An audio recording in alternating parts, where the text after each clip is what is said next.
اسی لیے آپ دیکھیں گے کہ قرآن مجید میں مسلمانوں کے احترام کی اس قدر تاکید کی گئی ہے کہ ایسا لگتا ہے کہ اس کے احترام کو ٹھکرا دینا یہ کس قدر بڑا گناہ ہے۔ مثال کے طور پر ایک آیت جو سورہ الاحزاب کے اندر ہے، اللہ تعالیٰ ارشاد فرماتا ہے والذین یؤذون المؤمنین والمؤمنات بغیر ما اکتسبوا فقد احتملوا بہتانا واثما مبینا۔ ذرا غور کریں، اللہ تعالیٰ فرماتا ہے والذین یؤذون المؤمنین والمؤمنات بغیر ما اکتسبوا، وہ لوگ جو مومن مردوں کو اور مومن عورتوں کو اذیت اور تکلیف پہنچاتے ہیں بغیر حق کے، یہ بات کہنے کا، گالی دینے کا، اسے جھڑکنے کا، اس کا مذاق اڑانے کا، کوئی بھی چیز ہے، اسے مارنے کا، یعنی کوئی بھی چیز ہو سکتی ہے کہ اس کو جس کی وجہ سے تکلیف اور اذیت پہنچتی ہو، حتیٰ کہ وہ اگر وہ جا رہا ہے تو اس کے سامنے کھکھار کر کے تھوک دینا، اس طریقے سے ایسی بھی جو چیزیں ہیں جس سے اس کو اذیت پہنچے، اس سے متعلق اللہ تعالیٰ فرماتا ہے والذین یؤذون المؤمنین والمؤمنات بغیر ما اکتسبوا، جو لوگ مومن مردوں اور مومن عورتوں کو بغیر کسی جرم کے، بغیر کسی سبب کے ان کو اذیت پہنچاتے ہیں، تو اللہ تعالیٰ فرماتا ہے فقد احتملوا بہتانا واثما مبینا، تو اس شخص نے بہت بڑے بہتان اور بہت بڑے گناہ کا ارتکاب کیا ہے۔ اس سے ایک مسلمان کا احترام اللہ تعالیٰ کے نزدیک کیا ہے اور اس احترام کا تقاضا ہمارے اوپر کیا ہے، اس کا اندازہ لگایا جا سکتا ہے۔ نبی کریم صلی اللہ علیہ وسلم کی اس حدیث کو ہمیں آپ کو ہمیشہ سامنے رکھنی چاہیے، جو حدیث آپ صلی اللہ علیہ وسلم نے اپنی زندگی کے سب سے بڑے اجتماع کے اندر، سب سے بڑے جلسے میں نبی کریم صلی اللہ علیہ وسلم حجۃ الوداع کے موقع پر آپ نے فرمایا تھا۔ اس حدیث کے راوی حضرت ابو بکر رضی اللہ تعالیٰ عنہ ہیں، وہ حدیث صحیح بخاری اور صحیح مسلم میں ہے کہ آپ صلی اللہ علیہ وسلم نے خطبہ دیتے ہوئے فرمایا ایو شہر ھذا، اے لوگوں یہ کون سا مہینہ ہے؟ صحابہ کرام نے کہا اللہ اور اس کے رسول بہتر جانتے ہیں۔ تھوڑی دیر آپ خاموش رہے یہ جواب سن کر کے۔ صحابہ نے کہا کہ صحابہ نے سمجھا شاید اس کا کوئی اور مہینے کا ذی الحجہ کا کوئی اور مہینے کا نام رکھنا چاہتے ہیں، لیکن آپ نے فرمایا کہ کیا یہ ذی الحجہ کا مہینہ نہیں ہے؟ صحابہ کرام نے کہا ضرور یہ مہینہ ہے۔ اس کے بعد آپ نے فرمایا کہ ایو بلد ھذا، یہ کون سا شہر ہے، یہ کون سی سٹی ہے؟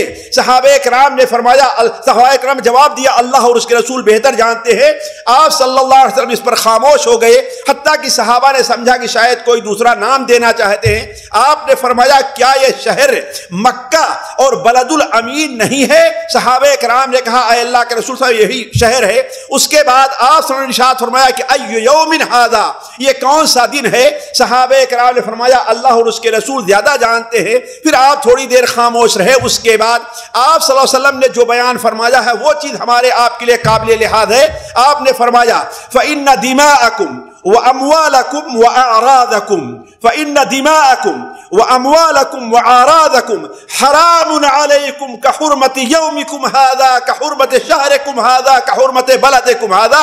یاد رکھو تمہارے مال، تمہارا خون اور تمہاری عزت، صرف مال اور خون ہی نہیں ہے بلکہ تمہاری عزت ایک دوسرے کے اوپر اسی طریقے سے حرام ہے جس طریقے سے یہ مہینہ حرمت والا ہے، جس طریقے سے یہ شہر حرمت والا ہے اور جس طریقے سے یہ دن حرمت والا ہے۔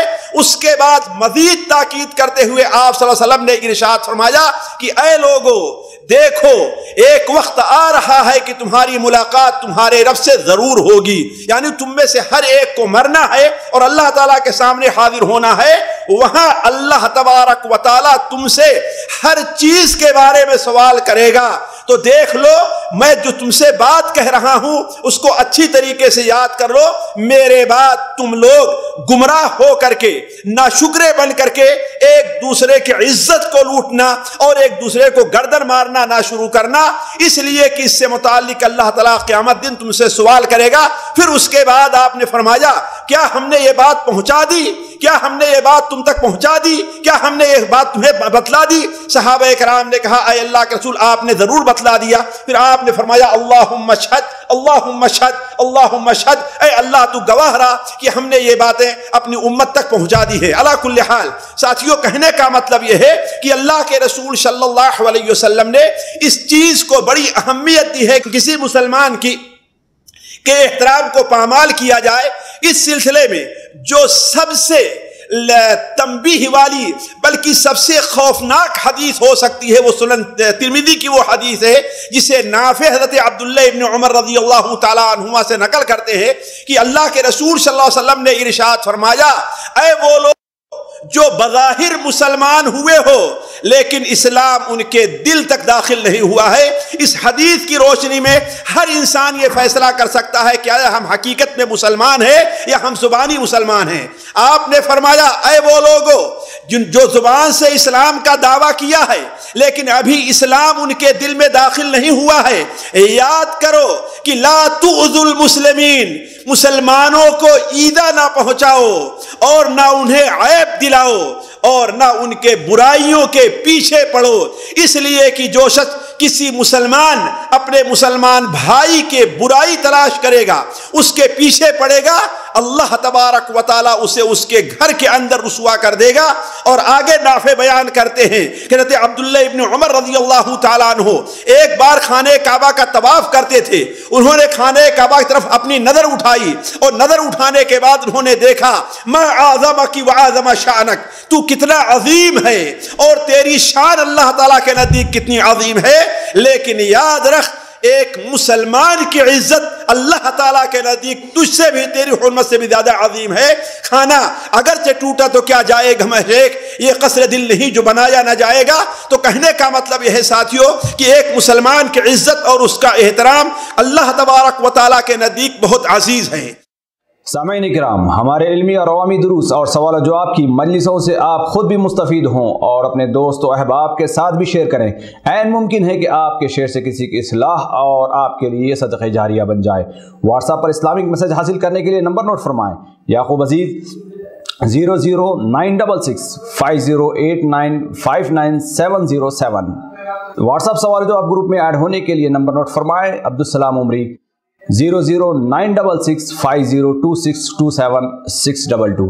نمبر بھیجتے ہوئے نام اور پتہ ضرور لکھیں۔ اسی طرح ہمارے یوٹیوب چینل اسلامی دعویٰ کو ضرور سبسکرائب کریں تاکہ ہماری ہر نئی اور اہم ویڈیو کی اطلاع آپ کو فوری حاصل ہو جائے۔ تمام دروس، مقالات اور سوال و جواب سیریز کے لیے ہماری مشہور ویب سائٹ www.islamidawah.com کا مشاہدہ کرتے رہیں۔ السلام علیکم ورحمۃ اللہ وبرکاتہ۔